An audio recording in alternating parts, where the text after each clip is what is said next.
자, 서북 청년의 테이크 원. 니체가 어느 지점에서 히틀러가 되는가? 언제 니체는 폭력적이 되는가? 그 모든 게 붕괴되어가는 그 느낌. 미국 군정이 들어와서 일본의 공산주의자들을 아마 판매가 금지될 가능성이 있어요. 그 이름 없이 그렇게 싸우다 가신 분들의 발자취다. 햄릿이 죽기 전에 호레이쇼 보고 I'm dying, 호레이쇼. 저한테 혹시 살 생각이 없냐고 물어보더라고요. 제사를 지내는 곳이에요, 책방. 옛날에 죽어갔던 사람들에 대한 제사를 지내는 곳이에요.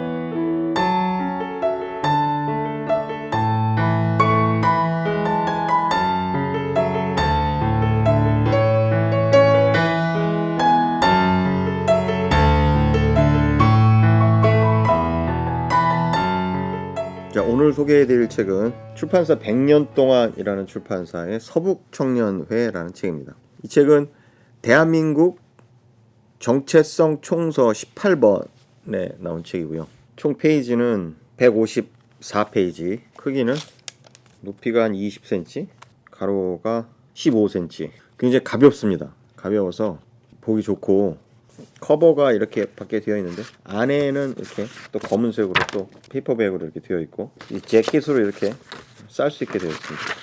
저자는 이주영 교수님, 우리나라 근대사 미국사 쪽에 거두이신 이주영 교수님이 집필하신 책이고, 초판 1쇄입니다. 2015년 5월 31일 날 나온 책입니다. 올해가 2019년이고 4년 가까이 됐는데 아직도 초판 1쇄입니다. 초판 책에 투자해서 돈을 버시고 싶으신 분들, 초판 책에 투자하시는 분들 있죠? 그러신 분들은 반드시 사두시라, 이 책을. 이유는 지금 나라가 지금 거의 적화 수준으로 가고 있는 것 같은데, 지금 정치적으로 거의 망해가고 있는 이 상황에서 만약 나라가 진짜 이 상태대로 간다, 지금 가는 방향대로 한 5년 안에 이 책이 아마 절판되고 아마 판매가 금지될 가능성이 있어요. 이게 지금 가격도 싸거든요. 이게 8,000원, 8,900원이면 이게 8,000원 돈 정도 되는데 8,100원 뭐 이렇게 될 텐데 조만간 절판이 될 가능성이 있다. 책을 어떤 투자의 대상으로 본다는 게 좀 그렇기는 한데 뭐 그렇다는 얘기입니다. 이 굉장히 희귀한 책이 될 가능성이 있다. 펴낸이는 김광숙, 주소가 여기 파주시 광안길 30인데 저희 책방 근처입니다. 근데 가보진 않았어요. 이제 한번 가보려고 그러는데 너무 훌륭한 출판사라. 지금 대한민국 정체성 총서를 기획하신 분들 한번 쭉 읽어드릴게요. 자유북한방송 대표 김성민, 한국자유연합 대표 김성욱, 군사편찬위원회 책임연구원 남정옥, 전 월간조선 기자 이동욱, 변호사 이인철, 북한인권법 통과를 위한 모임 임지연, 대한민국 정체성 총서 기획팀장 홍훈표. 이렇게 이 책의 기획위원들을 사실은 잘 안 읽어드리는데 이번에 읽어드린 이유는 이 책의 이 기획 자체가 이게 어마어마한 기획이다. 이게 사실은 거의 불가능하고는 기획을 하신 거고, 굉장히 중요한, 우리 역사에 있어서 굉장히 중요한 기획을 하신 분이기 때문에 일일이 저희가 지금 이 대한민국 정체성 총서의 기획위원회 이름을 읽어드렸습니다.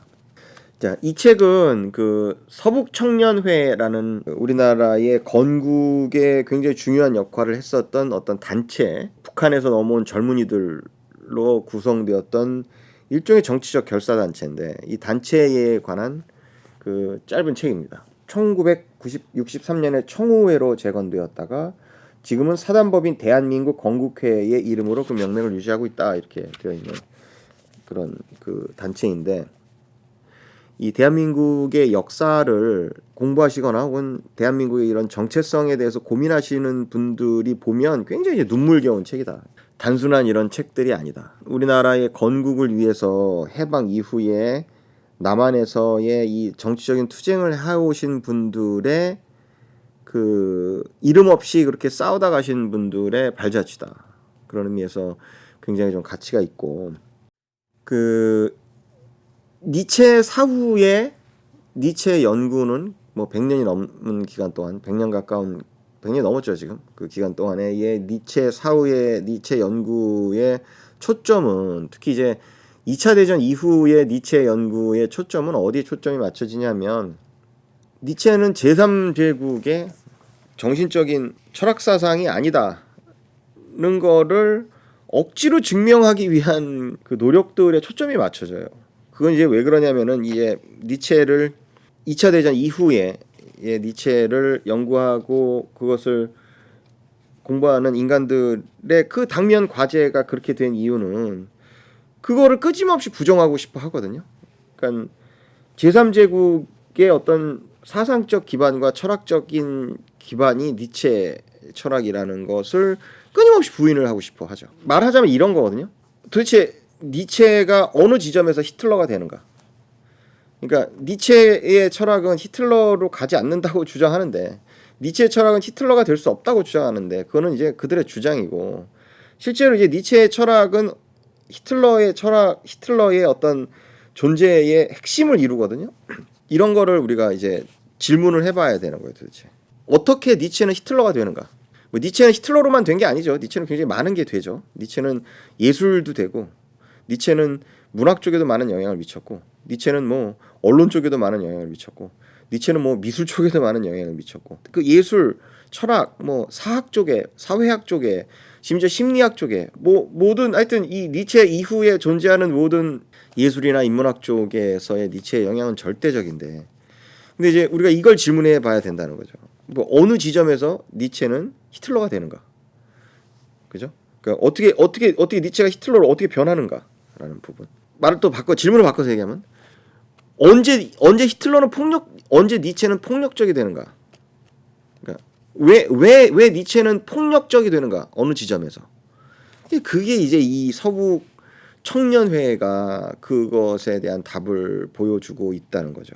서북 청년회를 바라보는 사람마다 입장이 다 다르겠지만 해방 이후의 어떤 사회상과를 유리시켜서 이야기할 수 없다. 그때 당시에 뭐 일본의 어떤 그런 행정력이 광복과 더불어 철수한 상태에서의 이 경찰력이나 어떤 치안의 공백 상태에 온갖 이런 그 혼란기에서의 어쩔 수 없는 어떤 그런 것들을 했기 때문에 그런 부분에 대해서 이제 역사적인 판단에 맡기고 그 이 서북 청년회가 왜 도대체 무슨 뭐 경상도 청년회, 뭐 전라도 청년회, 강원도 청년회가 아니라 이 서북 청년회가 이렇게 우리 사회에 어떤 의미 있는 어떤 그 건국의 세력으로서의 역할을 했고 그들이 그 과격한 이런 어떤 단체로 남아 있었는가에 대해서 우리가 한번 생각을 해볼 필요가 있다는 거죠.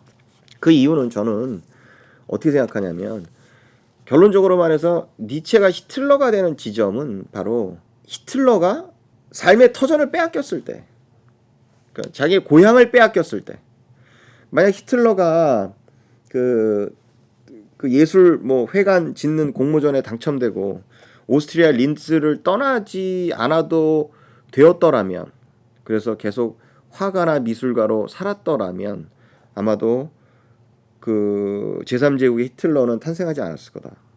그러니까 도대체 히틀러는 어느 지점에서 과격하게 됐는가? 물론 그 사람이 뭐 1차 대전에서 참전하고 이후에 어떤 그런 과정들을 겪지만 정치적으로, 그러나 근본적으로 니체의 철학은 이 폭력적이 되기 위해서는 고향을 빼앗겼을 경우, 삶의 터전을 빼앗겼을 경우 폭력적이 된다는 거죠.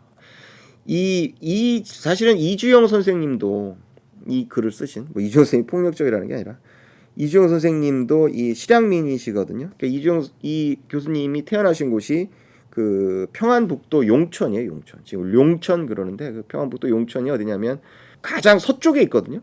거의 그 말하자면 그 임진강이 이 교화 거쳐서 서해로 나가듯이 임진강에 있어서 교화나 강화도는 물론 섬이고 교화에 해당하는 것이 그 평안북도의 용천인데, 거기서 옛날에 그 러시아의 무슨 용안포 사건도 일어나고 하여튼 그 용천 건너가 바로 중국이거든요. 그리고 서해고, 그리고 압록강이 빠져나가는 거 하구고. 그러니까 그 접경이면서 동시에 그런 접경지대일수록 또한 동시에 이 사람들이 이 어떤 국가에 대한 의식이나 애국심 이런 게 강해요. 근데 거기 출신이신데, 그러니까 이 실향민들, 고향을 빼앗긴 사람들이 갖는 어떤 그 좌절과 그런 어떤 그의 트라우마와 이런 거는 이 정치적으로는 폭력적인 어떤 것으로 드러날 수 있다는 거죠. 물론 이주영 선생님이 그렇다는 얘기 아닙니다. 이주영 선생님이 학자신데 여기 나온 이 서북청년회의 이 사람들이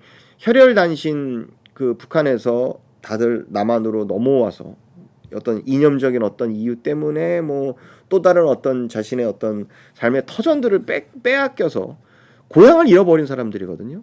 이 고향에 영원히 갈 수 없다라는 사실이 주는 이 인간의 어떤 본질적인 어떤 그 트라우마라는 거는 사실 극복이 불가능합니다. 뭐 사실 고향에 가면 뭐 별게 없어요. 저도 서울에서 태어났는데 서울에 뭐 저 태어나고 자란 곳에 이렇게 가보면 지금 그 집도 없고 뭐 가긴 해요. 제가 나왔던 뭐 초등학교, 제가 나왔던 국민학교 뭐 이런 데 가보면 뭐 사실 별거 없어요. 별거 없지만 그 자기가 어린 시절에 자라났던 그 곳으로 두 번 다시 갈 수 없다라는 사실이 주는 그 트라우마는 사실은 굉장하다는 거죠. 그거는. 이 책을 읽어보면 서북청년회의 그런 어떤 극우적인 성향들이 어디서 탄생했는가, 그리고 그것의 어떤 배경이 무엇인가에 대한 설명은 사실은 충분히 납득할 만하지는 않아요. 물론 그 이주영 선생님이나 이 서북청년 단체의 그 회원들 지금 살아계시고 있다면 그분들이 아마 거의 돌아가셨겠죠. 근데 그분들도 사실은 모르거든요. 왜 나의 생각이 어떻게 이렇게 형성되었는가를 사실은 그건 제3자적으로 이렇게 그러니까 분석이 돼야 되는 부분인데, 이 서북청년회가 어떻게 그렇게 극단적이고 투쟁적인 어떤 성격을 갖게 되었는가의 그 배경을 설명하는 부분은 사실은 좀 만족스럽지 못해요, 저희로서. 근데 이주영 교수님이 말씀하시듯이 그냥 북한에서 고향을 뺏겨서 어떤 공산당의 어떤 핍박을 받고 내려왔다 는 것만으로는 설명이 불가능한 게 그 우리나라의 근대의 정치적인 이념적인 이 평을 이렇게 바라보면서 항상 우리가 잊지 말아야 될 건 뭐냐면 일제 강점기 그러는데 저는 강점기인지 모르겠어요. 그냥 전쟁도 없이 거저 넘겨준 걸 강점이라고 그러는 건 좀 웃기는데 그렇게 만드는 건데, 그 일제 시대 자체를 저는 이제 일제 시대라고 부르고 싶은데 일제 시대 자체를 빼고는 사실은 한국 근대사는 설명이 불가능하다는 거죠. 근데 그렇게 설명을 하려고 하는 거죠. 그게 거기에 문제점이 있다는 겁니다. 사실 우리나라의 그 좌측과 우측, 좌익과 우익이 사실은 그 좌익과 우익의 그 뿌리가 일본이에요, 일본. 그러니까 우리나라는 좌익도 일본의 영향을 받았고, 사실은 뭐죠? 토착 외구 뭐 이런 개소리들 하는데 진짜 토착 외구가 좌파들이에요, 좌파. 사실 우리나라의 그 뭐 전대협 한총련 이런 것들은 무슨 뭐 전공투의 조선판에 다름없다는 거죠. 일본에 사실 공산당이 22년도인가 이렇게 생겼어요. 일본이 공산당이 결성이 됐는데 그 공산당이 결성되고 이후에도 1930년대, 20년대, 30년대, 40년대에 이렇게 2차 대전을 하는 그 과정에서 군국주의화 되는 과정에서 사실은 다 투옥됐거든요.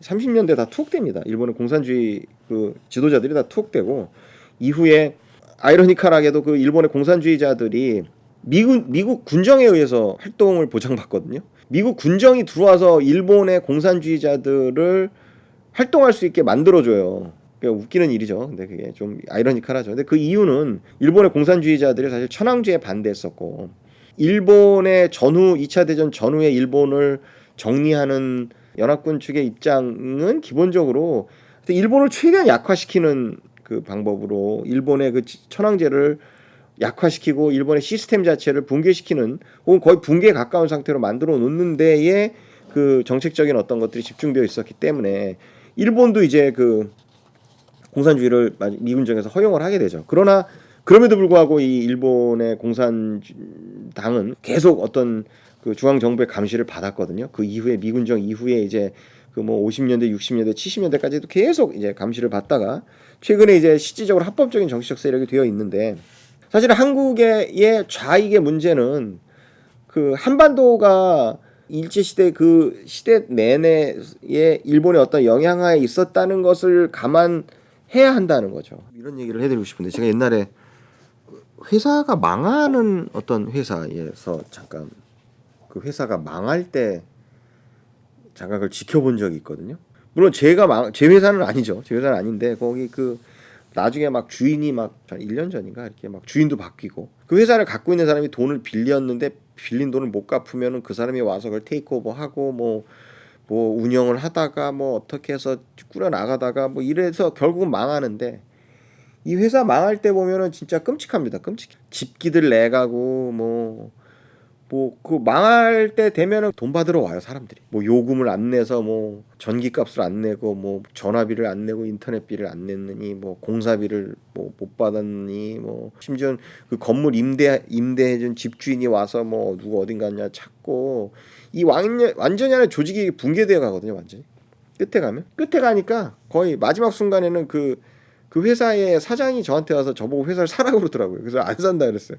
아니, 저는 이제 살라고 있었던 게 아니라 제 마지막 일을 마치고 일을 정리해 줘야 되기 때문에 이제 거기에 있었던 건데 저한테 혹시 살 생각이 없냐고 물어보더라고요. 저도 이제 그 사람한테 돈을 띄었거든요. 막판에 한 500만 원 띄었는데 받지도 못했어요. 뭐 이러저러 해서 받기도 귀찮고 그거 받으려면 시간에 제가 제 일을 못 하고 해서 아예 그냥 잊어버리고 말았는데 근데 하여튼 그 어떤 그 조직이 망할 때의 그 아수라장은 사실은 이 당해본 사람이 아니면 그거를 모릅니다. 그거는 그 모든 게 붕괴되어 가는 그 느낌. 그 같이 일하던 사람과 사람 나가고 뭐 어떤 기물들 뭐 뭔가 거기에 막 그 온갖 종류의 이런 그 있는 시스템이 붕괴돼 나가거든요. 마치 꿈처럼. 그런데 그 조선도 사실은 그런 식으로 붕괴돼 나갔던 거거든요. 이 19세기 말에 이미 뭐 그 우리나라 역사를 보면 뭐 이런 것 이런 역사들이 쭉 있죠. 뭐 1876년 개항, 82년에 뭐 이모군란, 84년에 갑신정변, 1894년에 동학농민전쟁, 95년에 단발령 종두법, 뭐 1897년에 뭐 대한제국으로 또 국호를 바꾸고 이 뭐 막 변화가 막 일어나요. 회사 망할 때랑 똑같아요. 한 나라 망할 때도 막판에 온갖 미친 짓 뭐 저기서 반란 일어나고 뭐 어서 누가 와서 돈 달래고 빚쟁이 돈 달래고 똑같죠. 뭐 말이 안 돼요. 이 말이 안 되는 현상들이 벌어져요. 한 나라가 망할 때. 19세기 말에의 그 한국 조선의 상황은 거의 나라가 망해갈 때 그 온갖 그 미친 짓들이 다 일어나거든요. 설명할 수 없어요. 이 논리적으로 설명도 안 되고 그리고 또 그렇고 그게 사실은 해방까지 가는 거예요. 1945년까지. 그러니까 그 대략 1876년도서부터 1953년도 이게 기간 대충 그 6.25 나고 그 기간까지의 이 한반도의 상황은 뭔가를 그걸 논리적으로 설명을 하려고 그러면 안 돼요. 그냥 없어요. 그냥 나라가 없었던 거예요. 그냥 거지 발색이 그냥 그 상황에서 그 아수라장 진흙탕 속에서의 그 약육강식의 그 미친 상태, 그 정글의 상태에서 여기까지 온 거거든요. 우리가 근대사에 대한 어떤 설명을 제대로 하려고 그러면 전 보지도 않아요, 사실은. 근대사라는 게 그 의미가 없거든요, 그게. 뭘 해서 뭐가 어떻게 해서 뭐가 어떻게 했다. 뭘 어떻게 돼 다 망한 거지 그냥. 망해서 한 회사가 망할 때는요 상상을 초월한다니까요. 이게 망해서 뭐 와서 뭐 누가 뭘 직기 가져가고 나가고 다 부셔지고 뭐 돈 받으러 오고 뭐 도망가고 여기서 여기 팔려고 주인이 여러 번 바뀌고 뭐 이게 아마 아실 거예요. 나라 뭐 거의 모든 거의 하나의 누군가가 죽었을 때 죽어가는 어떤 그 죽었을 때 그 붕괴 상황들. 우리가 왜 삶을 살 때는 영원히 살 것처럼 생각을 하고 이렇게 살잖아요. 근데 한 인간이 죽고 나서도 만약에 그 사람이 독거노인으로 죽었다 그러면 그 현장은 사실은 끔찍하거든요. 손댈 수가 없는 어떤 하나의 인간이 죽을 때 그 사람을 중심으로 해서 세계가 붕괴하는 거거든요. 하나 회사가 붕괴할 때도 마찬가지고. 그렇기 때문에 이 국가가 붕괴한다는 건 그건 뭐 말도 할 수도 없고 지금 우리도 지금 그런 상황으로 치닫고 있는데 이 혼란기로.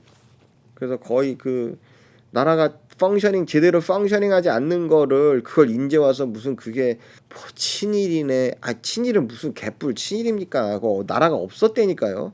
나라가 없어요. 그거 1900 맨 밑에 걸어 드릴게요. 파일을 1900 그 30년대 20년대 우리나라 그 동영상 보면요. 다 기모노 입고 다녀요. 꼬마애들도. 일본이랑 똑같아요. 한국도.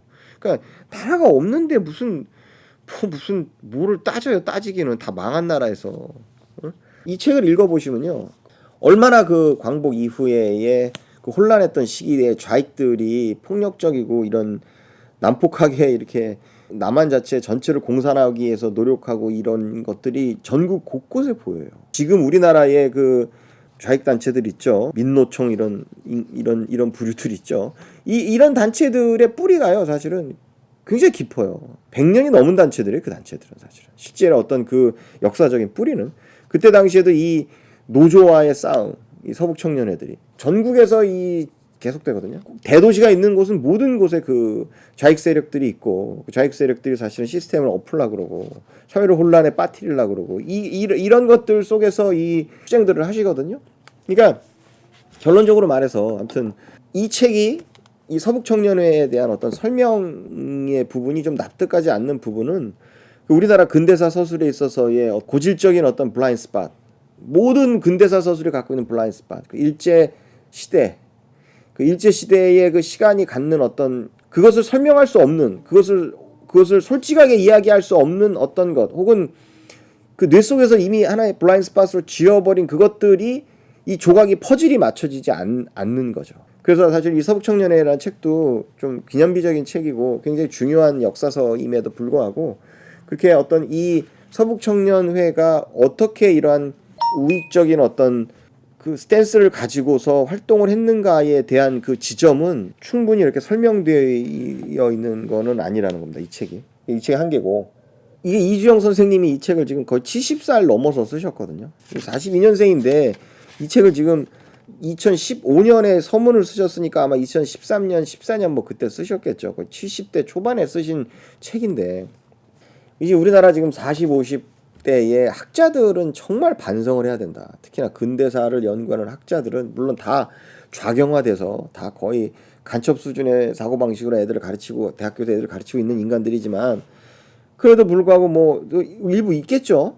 일부 좀 또 다른 생각을 갖는 분들이 있을 텐데 물론 논문들은 있습니다. 일부 논문들이 있는데 그것도 많지도 않고 또 부정적으로 서술된 논문들이고 아무튼 지금 그 50대 40대 학자들이 이 책을 쓰지 않고 이거를 70대에 은퇴하셔서 이제 집에서 쉬시고 꽃 가꾸고 지금 그러셔야 될 노령의 학자분이 이거를 책을 쓰셨어야 됐다는 것에 저는 좀 또 통탄하는 점이 있습니다. 좀 이건 문제가 있다고 생각한다. 이거를 지금 이 70대의 노인이 이거를 쓰셨어야 됐는가 하는 거는 지금 반성을 지금 해야 된다. 하여튼 이 책은 이 책 자체로는 좀 재미있습니다. 그리고 슬픈 책이고 이러이러한 일이 있었고 이러한 일이 있었다라고 하지만 실제로 한 줄 한 줄의 내용들은 그냥 뭐 뇌피셜로 소설가가 상상하게 쓰듯이 그렇게 막 쓰여진 책들이 아니거든요. 이 누군가의 피로 쓰여진 책이거든요. 이게 그러니까 이거는 정말 엄청난 그런 서적으로서의 가치를 갖는다. 뒤에 보면 이렇게 참고 문헌이 적혀져 있어요. 굉장히 소중한 문헌들입니다. 이 문헌이 지금 다 없어져 있고 저희가 지금 이 참고 문헌들을 저희 책방에서 저희 독립서점 다 쓰러져가는 바람 서적이지만 저희가 이 책을 팔려고 노력을 해도 이 책이 지금 없습니다. 없어요. 여기 보면 참고 문헌들이 이렇게 쭉 적혀져 있거든요. 근데 이 책의 가치는 그런 참고 문헌들을 선생님이 잘 정리를 해놓으셨다. 서북 청년 관련 참고 문헌, 뭐 해방 직후 우익 청년 활동에 관한 참고 문헌, 해방 직후 남한의 상황에 관한 참고 문헌들, 월남민 관련되는 참고 문헌들, 해방 직후 북한의 상황, 그다음에 대북 및 북한의 지하 활동에 관한 참고 문헌들. 이 책들은 서북 청년회에서 진짜 활동을 하셨던 분들은 다 많이 돌아가셨겠죠. 근데 그분들이 죽어가면 이 기억은 잊혀집니다.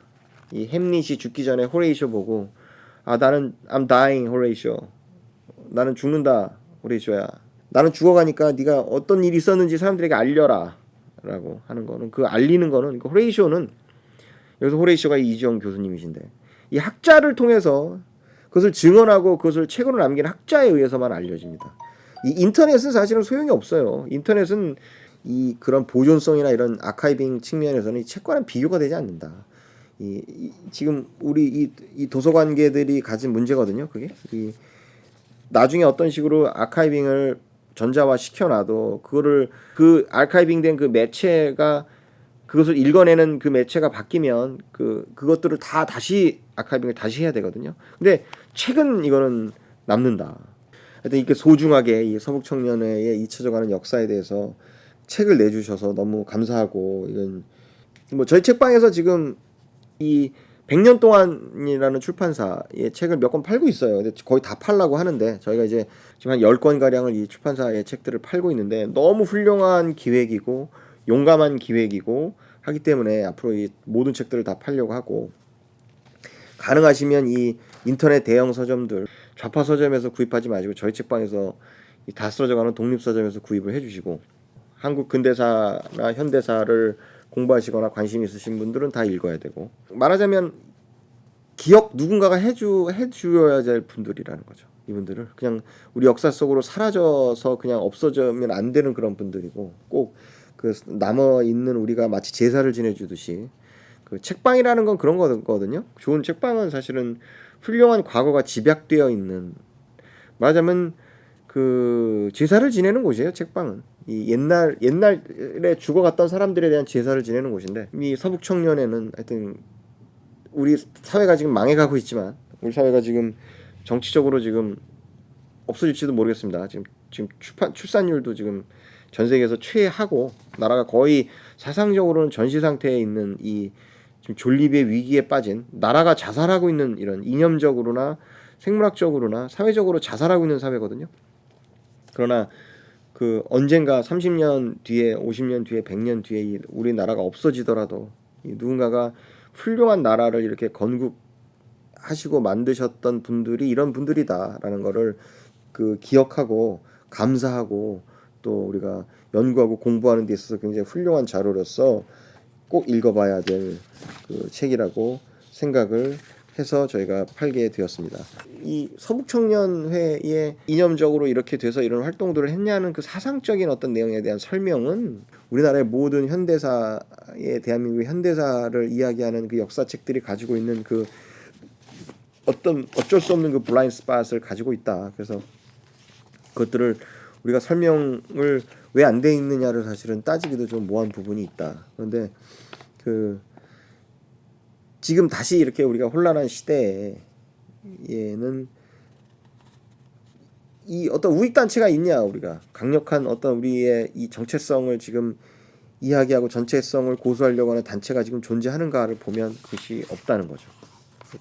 그것이 없다면 누군가가 우리의 정체성을 확보하려고 하고 우리의 정체성을 이어가려는 노력을 우리 세대가 하지 않는다면, 그것은 뭐 우리 세대가 사라지는 것에 대해서 그 누구도 탓할 수 없다. 나라를 지키지 않으려고 하는데, 나라의 이념을 지키지 않으려고 하는데, 나라의 정신을 지키지 않으려고 하는데, 그 나라가 온전히 유지되기를 기대하는 거는 사실은 말도 안 된다. 그런 의미에서 아무튼 이 서북청년회의 이 책, 이 100년 동안이라는 출판사의 이 대한민국의 정체성 총서의 시리즈는 사실은 굉장히 중요한 의미를 지니고 있다, 이렇게 생각됩니다.